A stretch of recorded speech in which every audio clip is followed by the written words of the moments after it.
কাবুলত সংঘটিত আত্মঘাতী বোমা বিস্ফোৰণত 20 জন নিহত গুৰুতৰভাৱে আহত হৈছে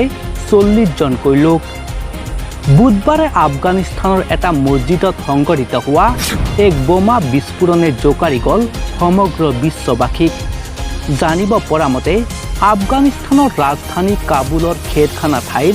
এটা মছজিদত সন্ধিয়া নামাজ পঢ়ি থকাৰ সময়তে সংঘটিত হোৱা বোমা বিস্ফোৰণত 20 জন লোক নিহত হোৱাৰ উপৰিও 40 জন লোক আহত হয় বৃহস্পতিবাৰে আফগানিস্তানৰ নিৰাপত্তা বিষয়াসকলৰ এক সূত্ৰই জনোৱা অনুসৰি এই বিস্ফোৰণত মৃত্যুৰ সংখ্যা বৃদ্ধি হোৱাৰ আশংকা আছে কাবুলৰ তৎকালীন চিকিৎসালয়ে টুইটাৰত কয় যে চিকিৎসালয়ত 27 জন আহত হোৱা ৰোগীক ভৰ্তি কৰোৱা হৈছে আৰু তাৰ ভিতৰতে এটা 7 বছৰীয়া শিশু আছে আৰক্ষী বিষয়া খালিদ জামানে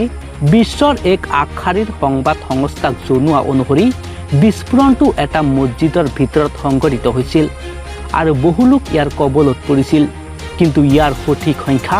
বৰ্তমানলৈ স্পষ্ট নহয় ঘটনাটোৰ এজন প্ৰত্যক্ষদৰ্শীৰ বৰ্ণনা মতে উক্ত বোমা বিস্ফোৰণে খেৰখানা ঠাইৰ সিদ্দিকিয়া মছজিদত লক্ষ্য কৰি সংঘটিত হৈছিল তেওঁ জনায় যে বিস্ফোৰণটো এটা আত্মঘাতী বোমা ৰূপে আনিছিল আৰু এই বিস্ফোৰণত মছজিদৰ ইমাম মোল্লা আমিৰ মোহাম্মদ কাবুলীৰ মৃত্যু হয় ইতিমধ্যে বোমা বিস্ফোৰণৰ ঘটনা সংঘটিত হোৱা ঠাইত বিশেষজ্ঞৰ দল উপস্থিত হৈছে আৰু অনুসন্ধানকাৰী দলেও নিজৰ তদন্ত অব্যাহত ৰাখিছে উল্লেখযোগ্য যে তালিবানৰ মুখপাত্ৰ জাবিহুল্লাহ মুজাহিদে টুইটাৰত এটা পোষ্ট কৰি উক্ত ঘটনাক গৰিহণা দিয়ে আৰু লগতে সাধাৰণ নাগৰিকক হত্যাকাৰী আৰু অপৰাধীক অতি সোনকালে ইহঁতৰ অপৰাধৰ বাবে শাস্তি দিব লাগে বুলি কয়